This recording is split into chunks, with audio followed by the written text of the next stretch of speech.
So the title of the talk: The difference between depressed emptiness from lack of stable character and non-dual emptiness. Oh, yeah, what a cool title. Yeah.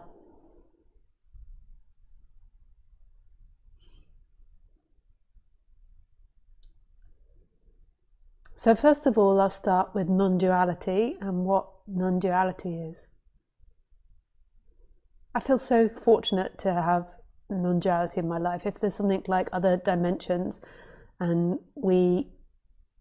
every choice is acted out, every possible choice, I feel like the lives in which I didn't come in contact with non-duality, my life would have been very difficult.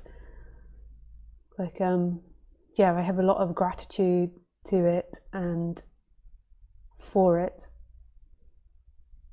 And that's part of the reason why I want to share it. There's other reasons as well, but that's part of the reason.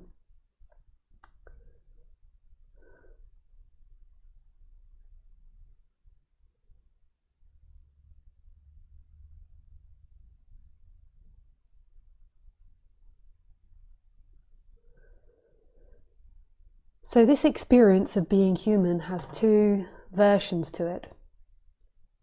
It has the version of the character, and then it's got the absolute version.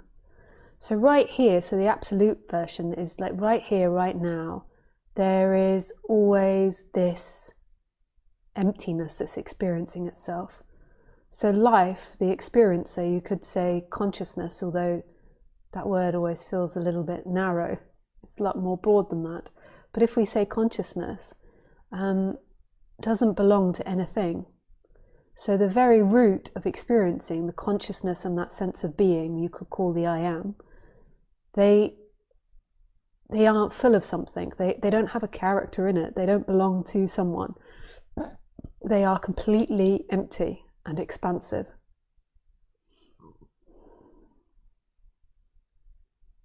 Completely empty and expansive.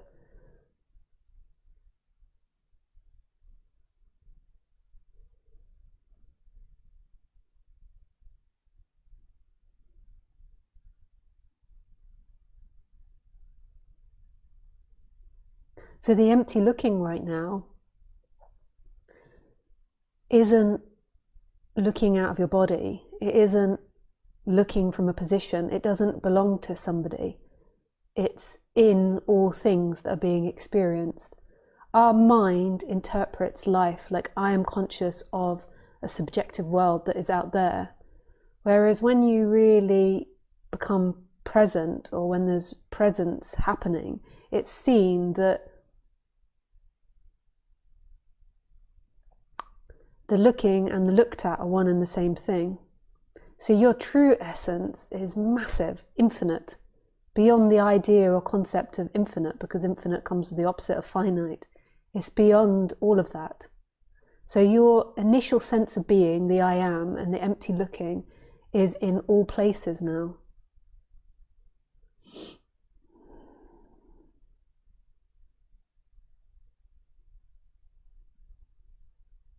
And in no places.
And this is freedom, this waking up, this realization again. And it's not an intellectual realization, it's the end of the attachment to the illusory person.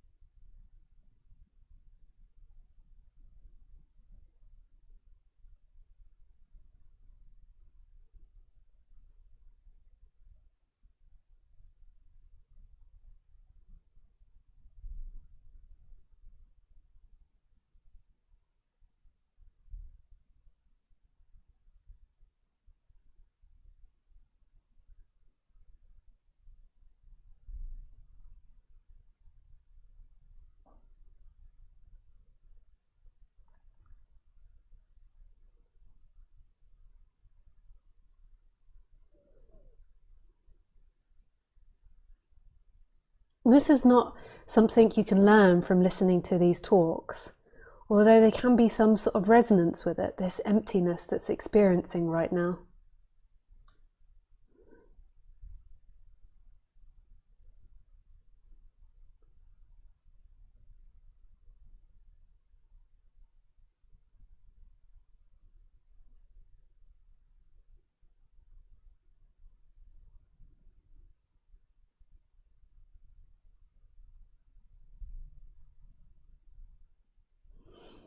And what's being talked about isn't deep disassociation. It includes all the feelings and sensations of the body.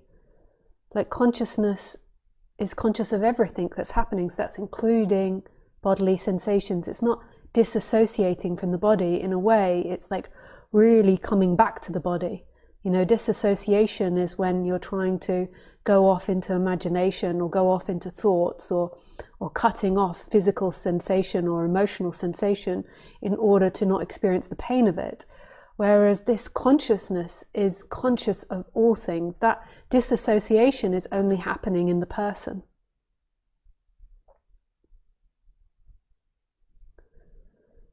So what gets in the way of this expansiveness of what you are is the attachment to the person, and that's not something you can do or not do.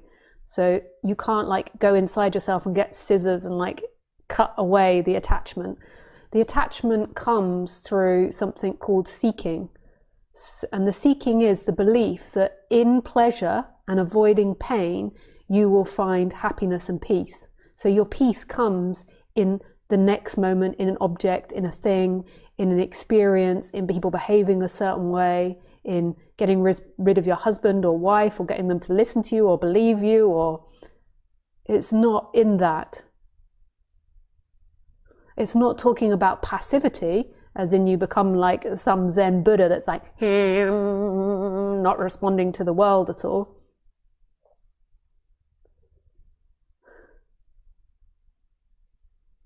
It's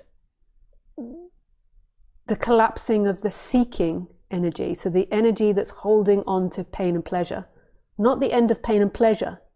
So you're still going to maybe want your partner to do the fair share of washing up. You're not going to suddenly be like, I am okay with everything. I am one with everything. Let me do the washing up. Let me do the cleaning. Let me do all the cooking.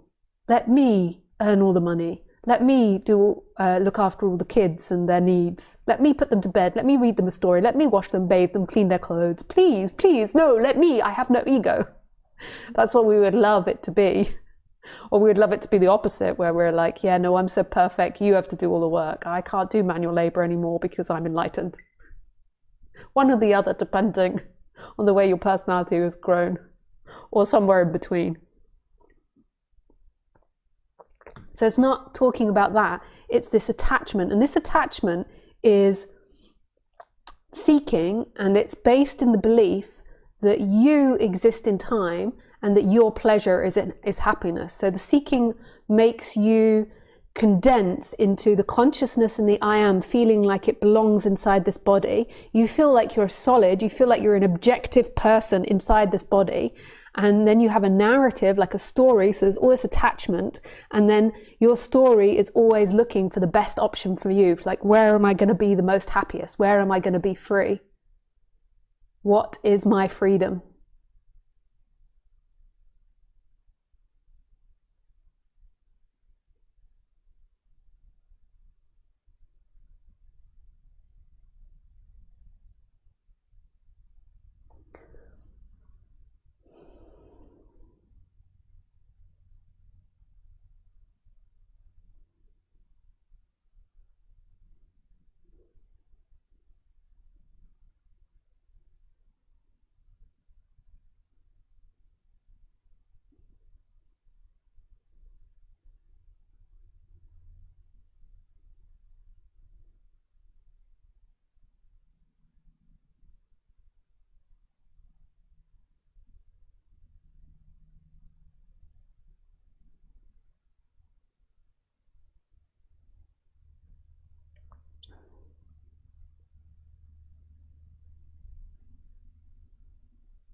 what non-duality does is it's doing two things. So in the talks, it's pointing to that consciousness that you are. It's like on the tip of your tongue, and you're being reminded again and again and again of what you truly are, as opposed to the person.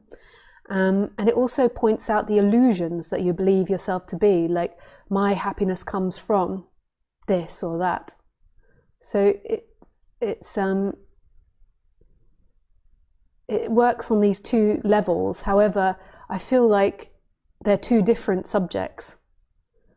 So I don't believe that the person can become enlightened. So when you're working on the person, I don't think it's that entity that can become enlightened, because when you really examine what's happening in your experience, you'll never find a person. You'll find habits and conditions that are repeating themselves, but there isn't actually a solid entity here. So there might feel like there's a voice in your head which is like me, having a chat away, and you're like, that's me. It feels like your closest, dearest, best friend. That is me, and it's controlling the body. It's like, oh, let's go over there, let's go over there, let's do this, let's do that. But this isn't actually you. This is a functioning that happens with the body. And it's not that wakes up. What wakes up is that which is experiencing the person and experiencing its habits, its conditions, its way of being. In a way, consciousness can never wake up, because there is always consciousness. Consciousness is right here now and is in all things. There's just an illusion transpiring, making it seem like there is separation happening. But so there's these two different things, but what often happens in this process is sometimes it can be spontaneous, but often what happens in the apparent process of this subject is there's a calming down of the habits and the conditions of the person. Because when the person's really busy with itself and with its suffering and with its mind,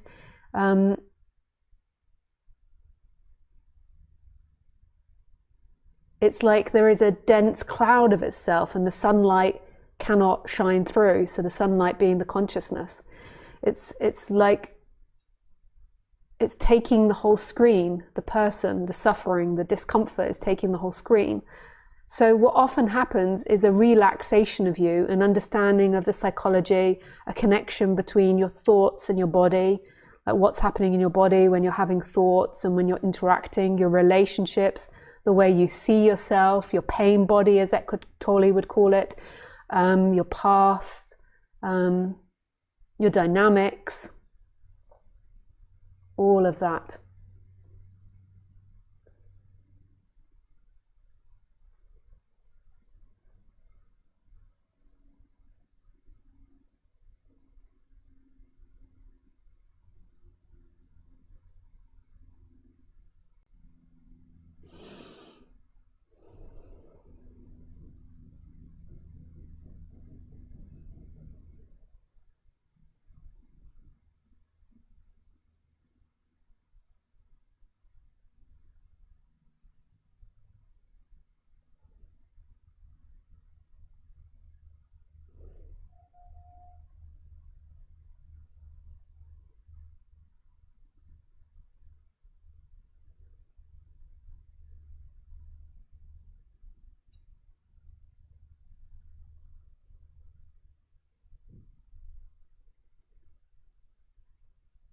So if we would go back to the title, and what the title is referring to is, some people can feel an emptiness which isn't connected to the expansive emptiness. So consciousness is empty. It doesn't have a center, and that's part of the freedom of it. Like your true self doesn't have a center, doesn't have a position in where it is.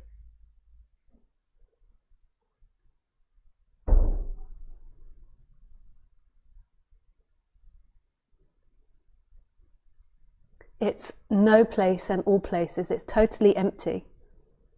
And it's full of everything. It is everything. It's experiencing all things. And that's the same for the I am. Except you could say the I am's got a quality of love to it. And they come together. Like they're together. Like that emptiness is love as well. And peace and expansiveness. It's who and what you are.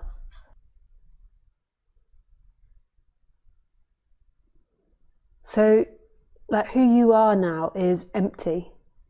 It's no place and all places, but this emptiness is free. It can appear scary to the person, but it's free. Its quality is of peace, of stillness, of empty looking, expansiveness, wideness.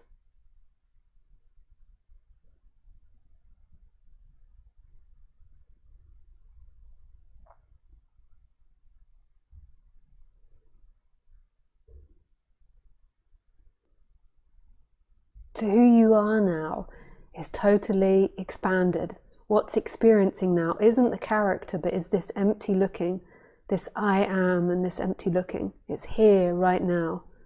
It's not something you can think about and get. It's this. It is this. It's all places and no places.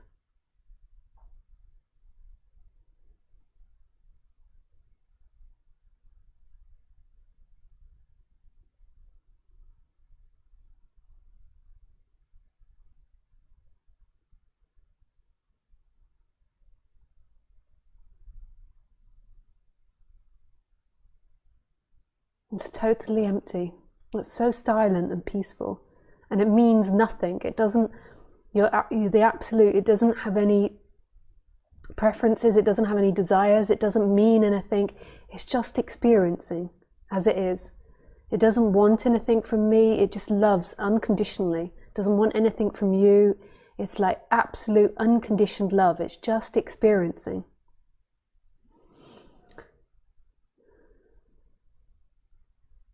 It's not depressive, it can be scary to the person at first, like, so you can have things called dark nights of the soul and like a lot of fear, because it's a different way of experiencing, so it can make your body feel like it's dying because it's a different way of perception.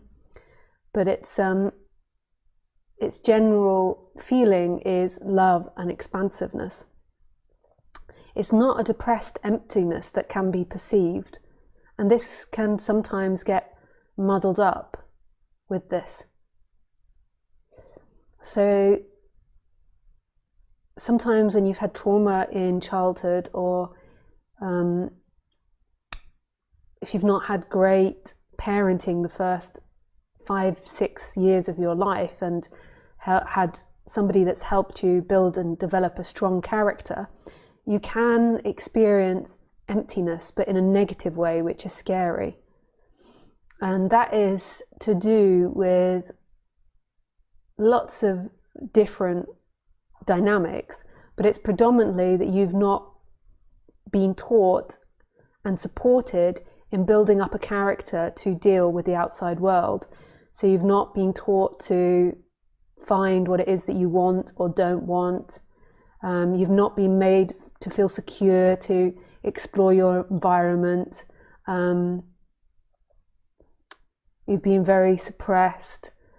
Lots of different things. You've not been taught to create boundaries with people. Your boundaries have been crossed. And when this happens in the first 5 or 6 years of life, there can be lack of a sense of self. And this isn't the same thing as non-duality's lack of sense of self. However, the subject may attract people that have lack of sense of self because there is connections to it, but like they're not connections, but there is, in having a lack of sense of self, non-duality can make a lot of sense, but that lack of a character is a psychological thing. It's not the same as non-duality. And so what happens is the character thinks often that the emptiness that non-duality is spoken of is the same as the emptiness that they feel. So what will develop in the person if they've had this very difficult upbringing or they've had trauma is they will feel very depressed, possibly feel very empty, like they don't know what to do with themselves. They don't see the meaning or point in life. And then they come across non-duality, and that's the same as the emptiness from the absolute perspective. And then they're like, oh, hang on, yeah, this is my experience. But they're not the same thing. The emptiness of personality is psychological and something which needs to be worked on in order for the character to interact with the society. It's always going to have depressive, suffering thoughts and a sense of not knowing what to do, a sense of feeling lost, a sense of not understanding the point to things, as long as that doesn't get addressed, what happened in the first few years of life, it's not going to get out of that by itself. Possibly if it reads books and really understands it, but often it needs to be pointed out by someone. But what happens is that if this has happened to people, they often come to non-duality and they think, oh yeah, this is what I feel. I feel like life is pointless and means nothing. And that can then attract people to non-duality, and non-duality then can have a positive effect as long as they begin to see through the illusions of their person.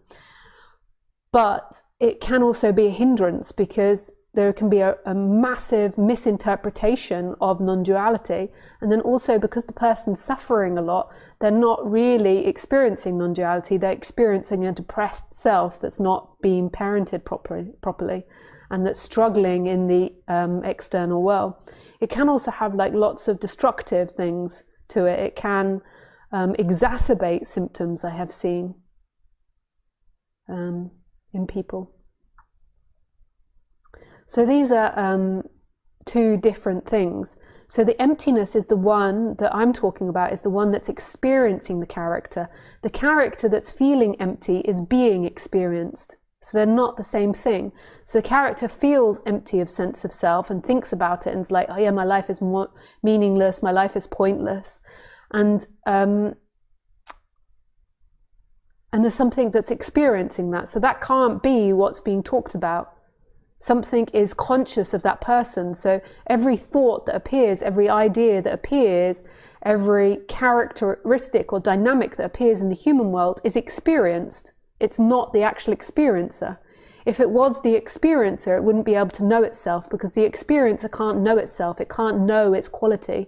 So consciousness cannot know its quality. It's empty. It's no thing and all things. We can't describe it like, oh, it's a thought of this.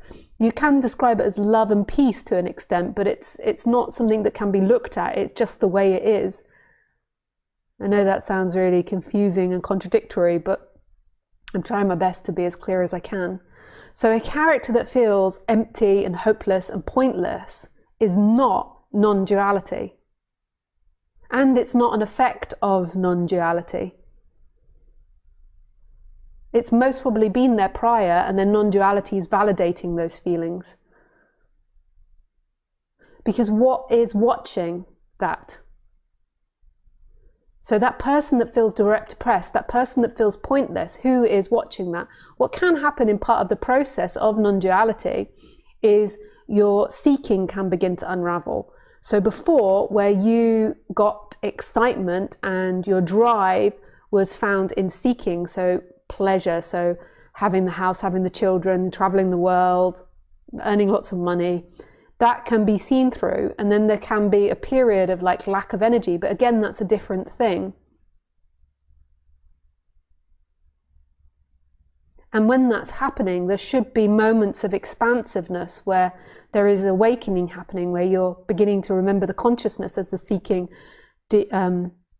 decreases, even though there can be this sense of lostness, like I've done all this all my life and now like which way do I go?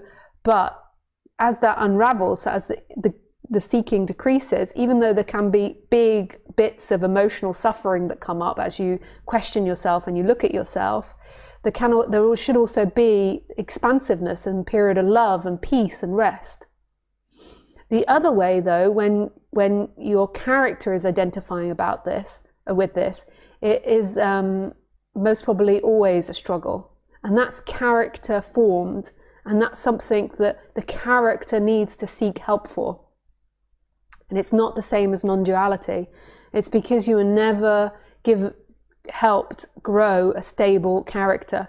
And what that means is that, so say as a child, when you had an impulse for something, that impulse was either discouraged, ignored, gaslit, screamed at. So therefore the child becomes inept. There can be many different versions of this. This is just one version. It doesn't grow so there is the impulse to want to do something, and it gets completely shut down. I'm not saying let your kids do everything they want. I'm saying you've got to talk to your kids and discuss this. So like a more healthy way to be it would be like, I want a cookie. And the child, and you could say to the child, yeah, I would like to eat a cookie whenever I want to. Cookies are so tasty, aren't they? And they're like, yeah, I want a cookie. And then you describe, you say, but if you eat a cookie now, that means that you might be full for your dinner that's coming soon. And then you can't have a cookie after dinner or something because you'll be too full. And isn't it nice to have a cookie after dinner? So this could be a way to encourage the child to maybe eat the way our society teaches us to eat. I mean, like, that's not a very good example, but I'm just trying to show you examples. But if you've just been like, if you just said like, don't be stupid, you don't want a cookie now. Oh God, you're so greedy. Oh man, what else do you need? Or there's a silent treatment given, or ignored. Like, and if this is repetitive all the time, then the child doesn't grow its urges, it doesn't pursue its urges, it begins to have a hopeless feeling and a despair and a not knowing what to do. And pathological happening all the time, then the child really becomes like a zombie, like an empty shell. It doesn't know what it is. So there is this emptiness of self from a character point of view. So if you feel like that's something that you're experiencing, then that doesn't mean that you have to quit non-duality and not do non-duality. You just have to go and work with somebody that helps you develop. I could put on a virtual headset, so a virtual reality headset. Like, I can never see Lisa. I can't look down and see Lisa's body. I'm in the world. You can't see Lisa that's looking through the virtual reality headset in the world. You can't see Lisa. Lisa is looking. She's not inside that reality. And it's the same with consciousness. Consciousness is not something that can be found in this reality. It is experiencing. And the experiencing is right here, right? It doesn't leave. It's here.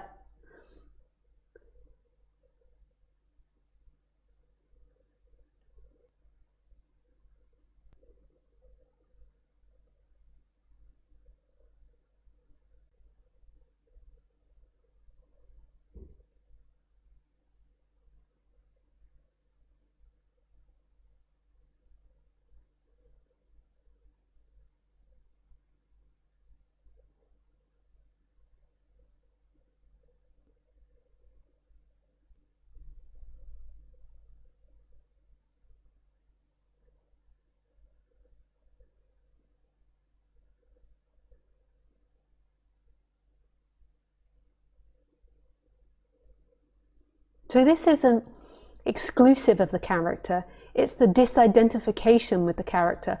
Before non-duality, so before the awakening, there's just total identification with the character.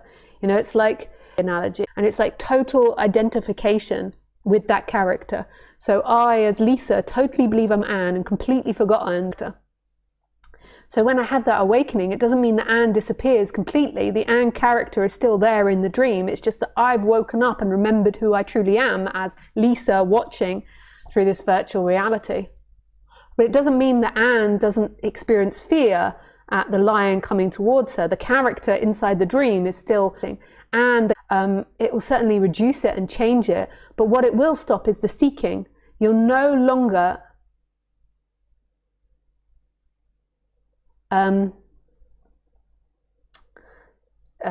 I've forgotten. Okay, someone's just written to me telling me there's a problem on YouTube. Okay. You look better now. Okay, cool. Yeah, I don't know what's happening because normally I use my phone connection here. I'm in the countryside and the phone connection's great. I don't know if that's possible for, but my computer is like, warning, problem, warning, warning. Yeah. Okay, so where was I? Move